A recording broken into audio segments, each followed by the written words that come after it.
Hi hello friends, welcome back to our channel. நீங்கள் பார்த்துட்டு இருக்கிறது விமல் ஜெனி. இன்றைக்கி நம்மளோட வீடியோவில் எதை பற்றி பேச போகிறோம் அப்படின்னு பார்த்தீங்கன்னா, இந்த ஸ்விக்கி ஜொமேட்டோ இதில் வந்துட்டு ஆன்போர்டிங் ஃபீஸ் அப்படின்னா என்ன அப்படிங்கிறத இந்த வீடியோவில் பார்க்க போகிறோம். ஏன்னா நிறைய பேருக்கு பார்த்தீங்கன்னா ஆன்போர்டிங் ஃபீஸ்னு சொல்லிட்டு பணம் வந்து 500 ரூபாய் பிடிச்சிட்டு வராங்க. ஆன்போர்டிங் ஃபீஸ்னா என்ன, ஜாயினிங் ஃபீஸ்னா என்ன அப்படிங்கிறத இந்த வீடியோவில் ஃபுல்லாக பேச போகிறோம். வாங்க இப்போ வீடியோக்குள்ளே போகலாம்.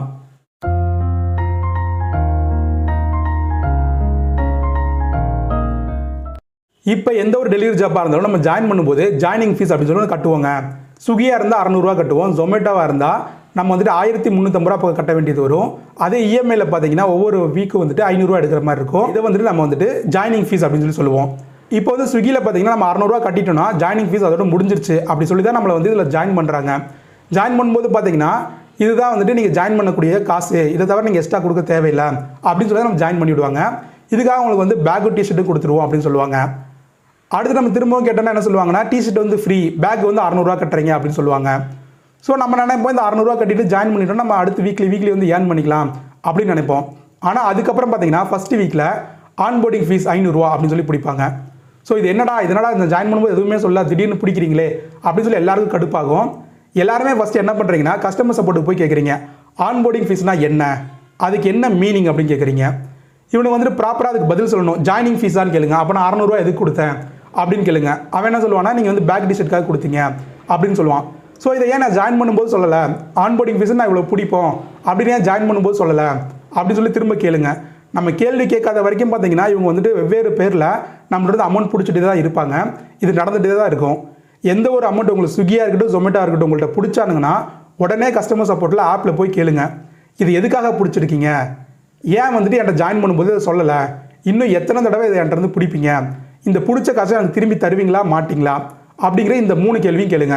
மேக்ஸிமம் எல்லாரும் பார்த்தீங்கன்னா இந்த நம்ம அவன்கிட்ட கேள்வி கேட்கறது இல்லை. கேள்வி கேட்காதனால அவன் வந்து அவன் இஷ்டத்துக்கு ஒவ்வொரு தடவையும் ஒவ்வொரு பேரை சொல்லி நம்மளோட வந்து அமௌண்ட் வாங்கிட்டே இருக்காங்க. ஸோ இந்த ஆன்போர்டிங் ஃபீஸ்னா என்ன, ஆன்போர்டிங்னா என்ன அப்படின்னு சொல்லிட்டு நம்ம நெட்டில் சர்ச் பண்ணி பார்த்தோம்னா, ஒரு கம்பெனியில் நம்ம ஜாயின் பண்ணக்கூடிய அந்த ப்ராசஸ் அதுதான் ஆன்போர்டிங் அப்படின்னு சொல்கிறாங்க. ஸோ ஆன்போர்டிங் ஃபீஸ் அப்படின்னா அந்த கம்பெனியில் நம்ம ஜாயின் பண்ணுறதுக்கான ஃபீஸ் அப்படின்னு தான் வருது. எப்படி பார்த்தா அது ஜாயினிங் ஃபீஸ் அப்படிங்கிற அந்த அர்த்தத்துக்கு தான் வருது. இதை தவிர இதில் வேறு ஒரு அர்த்தம் இருக்கா அப்படிங்கிறது எனக்கு தெரியல. எனக்கு தெரிஞ்ச வரைக்கும் இதுக்கு இது ஒன்று தான் அர்த்தம். இந்த கம்பெனி சைட்லேருந்து இதுக்கு வேறு ஒரு அர்த்தம் தராங்களா அப்படின்னு சொல்லி நீங்கள் தயவுசெய்து கேட்டு சொல்லுங்கள். நான் கேட்ட வரைக்கும் ஆன்போர்டிங் ஃபீஸ் அப்படின்னா ஒரு கம்பெனியில் ஜாயின் பண்ணுற இந்த ப்ராசஸ்க்கான ஃபீஸ் அப்படின்னு சொல்கிறாங்க. ஸோ இது நீ எவ்வளோ தாண்டா பிடிப்ப அப்படின்னா அவன் வந்துட்டு ஒரு 2000 ரூபாயிலிருந்து 4000 ரூபா வரைக்கும் பிடிக்கிறாங்க. இது வந்து ஒவ்வொரு சிட்டிக்கு மாறுது. ஒவ்வொரு சிட்டியை பொறுத்து அவன் அந்த லிமிட் வச்சிருக்கான். ஸோ இதை எப்படி பிடிக்கிறான்னா ஒவ்வொரு வீக்கும் பார்த்தீங்கன்னா 500 ரூபாய் பிடிக்கிறான். இப்போ வந்து பிடிக்கிறது பிரச்சனை கிடையாது. ஏன்னா அவனோட ஒரு அப்ளிகேஷனை யூஸ் பண்ணி தான் நாம் வந்துட்டு இதில் ஏர்ன் பண்ணுறோம், அவனுக்கு கீழே ஒர்க் பண்ணுறோம், ஓகேவா? அப்படிங்கும்போது அவன் பிடிக்கிறதுல தப்பு இல்லை. ஆனால் அதை சொல்லிட்டு பிடிக்கணும் அப்படிங்கிறத இங்கே எல்லாரோட ரிக்வஸ்ட்டாக இருக்குது. சொல்லாமலே அவன் பிடிச்சிட்டு நம்ம 1 வீக் ஃபுல்லாக கஷ்டப்பட்டு வேலை பார்த்துருப்போம். வேலை பார்த்து இன்றைக்கி வந்து நமக்கு ஒரு 3000 வந்துடுறதுனால இதை வச்சு நம்ம ஏதாவது ஒரு கமிட்மெண்ட்டை பண்ணிக்கலாம்னு நினச்சிட்டு இருக்கும்போது திடீர்னு 500 ரூபா பிடிக்கும்போது நமக்கு வந்து ஒரு பெரிய ஷாக்காக இருக்கும். என்னடா நான் கஷ்டப்பட்டு வேலை பார்த்தேன், திடீர்னு ஈஸியாக 500 ரூபா பிடிச்சிட்டு போகிறான் அப்படிங்கும்போது நமக்கு இந்த வேலையை கண்டினியூ பண்ண வேணாம்னு சொல்லிட்டு எத்தனையோ பேர் வந்து இந்த மாதிரி இந்த வேலையை விட்டுட்டும் போயிருக்காங்க. ஸோ ஒவ்வொரு தடையும் நான் வேலை பார்க்கும்போது இந்த மாதிரி பிடிச்சிட்டே இருந்தாலும் என்ன பண்ணுறது அப்படின்னு சொல்லிட்டு ஃபஸ்ட் வீக் செகண்ட் வீக் பார்ப்பாங்க. திரும்ப 500 ரூபாய் பிடிக்கும்போது இது நமக்கு செட் ஆகாதுப்பா அப்படின்னு சொல்லிட்டு இந்த வேலையை விட்டு போயிடுறாங்க. ஸோ இதை வந்து சால்வ் பண்ணணும்னா அது கம்பெனி சைட்லேருந்து தான் பண்ணணும். அவங்க வந்து ஜாயின் பண்ணும்போதே சொல்லணும், உங்ககிட்ட வந்துட்டு ஆன்போர்டிங் ஃபீஸ்னு பிடிப்போம் அப்படின்னு சொல்லணும். இவங்க இதோட நிப்பாட்டுறாங்களான்ட்டா அது மட்டும் இல்லை. இதுக்கடுத்து பார்த்தீங்கன்னா அவங்க ஆன்போர்டிங் ஃபீஸுங்கிற பேரில் பிடிப்பாங்க. அதுக்கப்புறம் செக்யூரிட்டி டெபாசிட்ங்கிற பேரில் பிடிப்பாங்க. டிரைவர் சப்போர்ட் ஃபீஸுங்கிற பேரில் பிடிப்பாங்க. டிடிஎஸ்னு பிடிப்பாங்க. அப்புறம் மிஸ்லீனியஸ்னு ஏதோ பிடிப்பாங்க. இந்த மாதிரி நிறைய வித்தியாசமான பேர்களில் பார்த்தீங்கன்னா ஒவ்வொரு அமௌண்ட்டும் பிடிச்சிட்டே வருவாங்க. இவ்வளோ அமௌண்ட் ஏன்டா பிடிக்கிறேன் நம்ம யாரும் கேட்குறதும் கிடையாது. பிடிச்ச அமௌண்ட்டை திரும்பி தருவியா அப்படின்னு சொல்லி நம்ம விசாரிக்கிறதும் கிடையாது. நமக்கு வேலை இல்லை அப்படிங்கும்போது திடீர்னு ஒரு வேலை கிடைக்கும்போது ஓகே ஈஸியாக அந்த வேலை வந்து கிடச்சிருச்சு, நம்ம வந்து இந்த வேலையை பார்த்துட்டு போயிடுவோம் அப்படின்னு சொல்லிட்டு எல்லோரும் அமைதியாக போகிறனால பார்த்தீங்கன்னா இந்த கம்பெனி சைடில் நம்ம ஹிடன் சார்ஜஸ் தான் இந்த மாதிரி புது பேரை வச்சு நமக்கு தெரியாமலே நம்மளோட அமௌண்ட்டை பிடிங்கிட்டே இருக்காங்க. இனிமேல் எல்லாருமே வந்துட்டு உங்களுக்கு எந்த ஒரு சின்ன அமௌண்ட் 5 ரூபா 10 ரூபா பிடிச்சா கூட அவங்கள்ட்ட கஸ்டமர் கேர் சப்போர்ட்டில் பேசுங்க.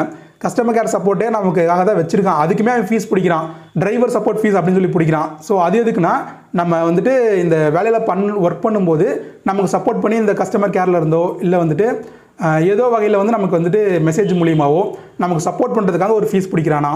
ஸோ இதுக்குமே நமக்கு ஃபீஸ் பிடிக்கிறான். அதனால வந்துட்டு என்ன டவுட்னாலும் என்ன அமௌண்ட் பிடிச்சாலும் ஃபஸ்ட்டு தான் கஸ்டமர் சப்போர்ட்டில் வந்துட்டு பேசுங்க.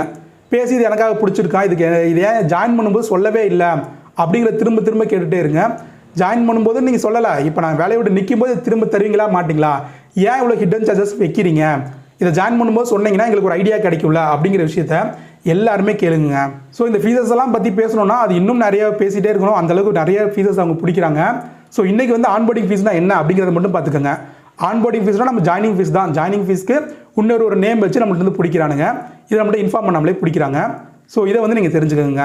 ஸோ நியூவாக ஜாயின் பண்ண போகிறவங்களுக்கு இந்த வீடியோ ஹெல்ப்ஃபுல்லாக இருக்கும்னு நினைக்கிறேன். இந்த வீடியோ பிடிச்சிருந்தா வீடியோ லைக் பண்ணிடுங்க, உங்கள் ஃப்ரெண்ட்ஸுக்கு ஷேர் பண்ணிடுங்க.